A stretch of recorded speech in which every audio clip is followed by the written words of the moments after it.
Welcome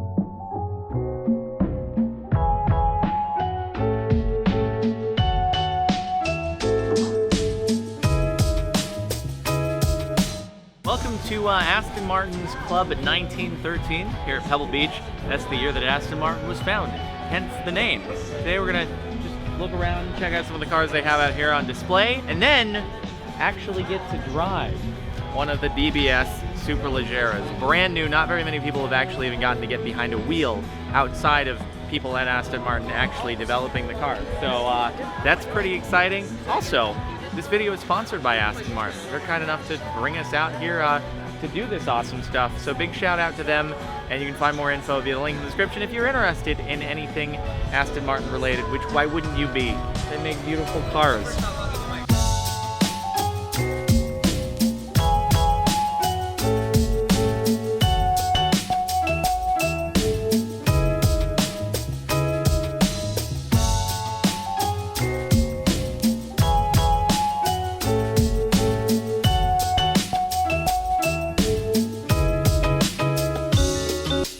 This is a new Vantage.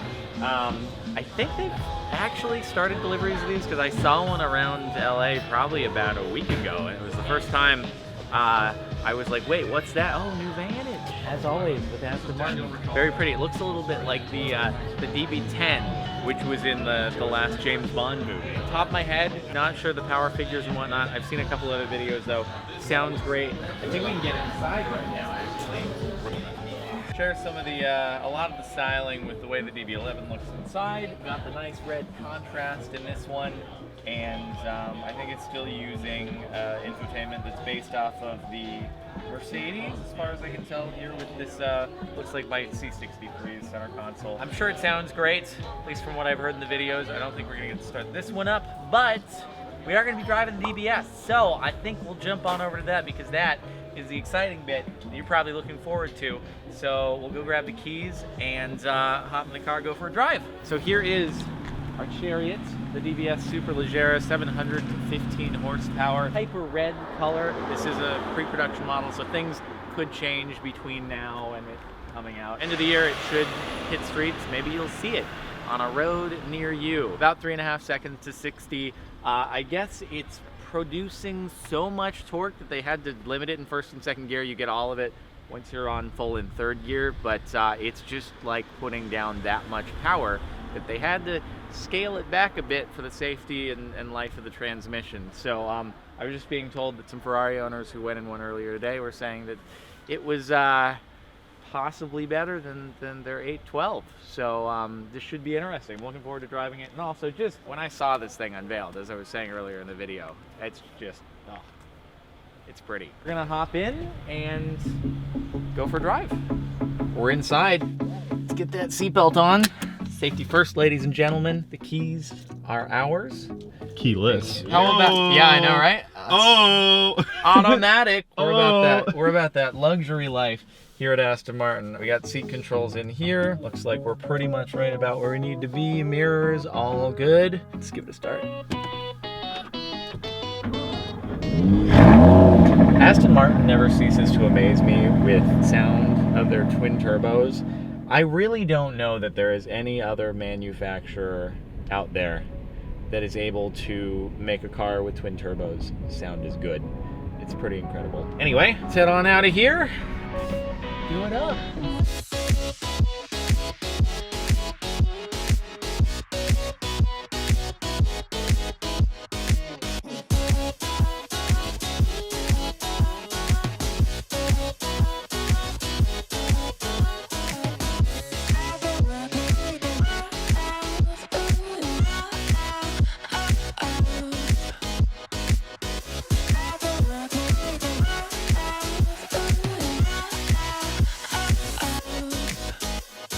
We're gonna put it into Sport Plus mode here. It's gonna start giving us some nice high shifts. Juice. If we're in automatic. Gonna get some nice exhaust burbles. We'll also firm up the suspension just a little bit. We can do that, give it some sport. The roads aren't the smoothest around here, so we'll leave it a little bit more lenient. We won't go full Sport Plus. And then I should be able to bring it into manual with just a click here, and then we'll be in full control. As opposed to some other vehicles like the Bentley that we were doing previously, it'll actually, when you use the paddles, it'll keep it in manual. It doesn't just do a temporary override, as you would expect in something that's like more of a sports car that you might take on to a track. We got a couple people in front of us, unfortunately, but let's do a quick kick.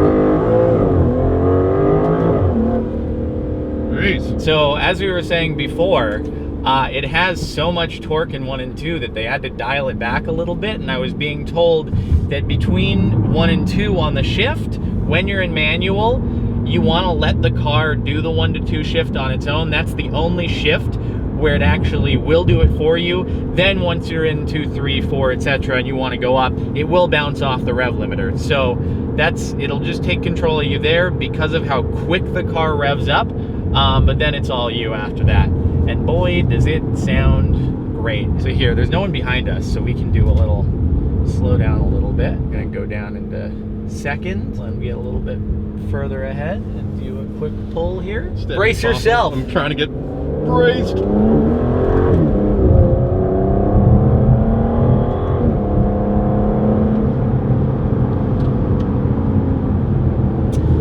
Car has power. That's like a ride at Six Flags. Oh my god. It shifts super smoothly, but then you're also in like a grand touring car, so it's very comfortable. It's something that you could do a long distance drive in. I'm kicked back right here. I know, isn't it? You have leg room. Maybe not necessarily if you're in the passenger seat. The back seats are a little bit small, but you can make it work if you need to. Yeah, I mean, it's small children. They'll fit in there. The DBS, the family car. It could be. You could probably daily this if you weren't too worried about valet and street parking. It's comfortable enough. I don't know, the front lip, Aston Martin doesn't have a lift on it, I don't think, so you just want to make sure you're taking driveways at an angle. But otherwise, like, it's definitely comfortable enough to be a daily, as I think most Aston Martins are, other than maybe the Valkyrie, but that's kind of in a different category. I'm very impressed by the noise, as always when it comes to Aston Martin, and just how comfortable yet powerful the thing is. And I mean, how quick it is out of the hole, even though they had to dial things back due to the too much torque on the gearbox. Kind of wild. Alright, now we're pulled over after going for a little bit of drive. Thought we could do a quick walk around. Also, kind of cool, we'll pop the hood up. The entire underside of the hood, entirely carbon fiber. You can also spec yourself a little bit of gold under there if you'd like to do so. 5.2 liter V12 engine. Again, 715 horsepower, we already said that before. One thing that I was being told just before we hopped in on our own is that the way they have the turbo system set up in this car, it's able to make full boost at 1500 revs, which basically means no turbo lag, and you're able to get all that extra power just from the get-go, which is pretty wild. Also, this is the funniest, most incredibly over the top and delightfully brilliant feature I've ever seen. Have you ever seen a soft close hood?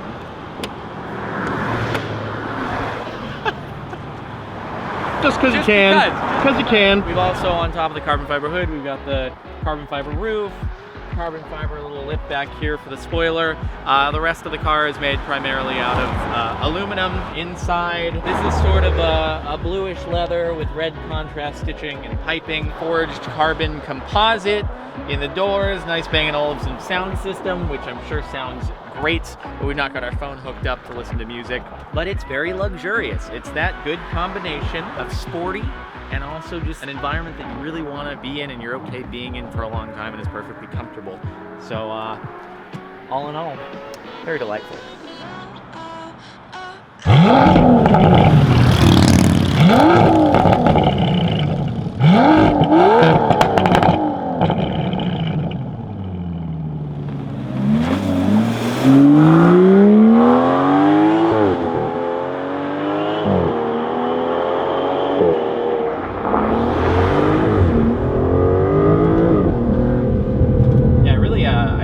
The shape of the wheel in these. It seems like a minor point, but the grip is very comfortable. There are steering wheels out there that sometimes you hop in the car and after like 15 minutes of driving, your hands are already very, like, they want to move around the wheel, get to a more comfortable position. I've always noticed about this and other Aston Martins, it's like a very nice hand position.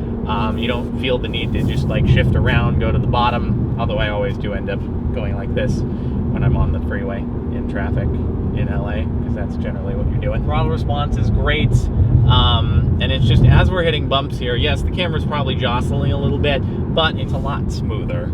It's something that, well, it's probably smoother than your average day-to-day car that you might have as a daily driver for your commute, which you would expect in something that's this high-end. And I'm sorry, but the looks of it are just, can't get over how pretty the thing is. And this thing will turn heads. When we were pulled over to the side of the road, there were people driving by in all sorts of fancy cars, and their heads are all turning. They're like, this thing will stand out amongst any crowd of cars. And then when you're inside the car, it also feels special.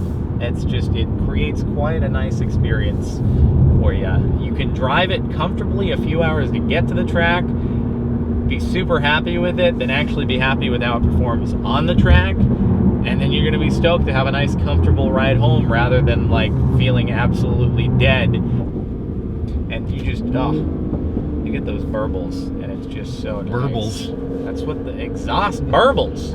I need more room in the garage for more different types of vehicles. Time to install a garage on top of your garage and then put an elevator in. If only the city would allow that, and it wouldn't be the cost of like 10 cars. Yeah, man. Unfortunately, my garage is a very short thing. I can touch the roof, and coming from me, that's saying something about how short my garage is.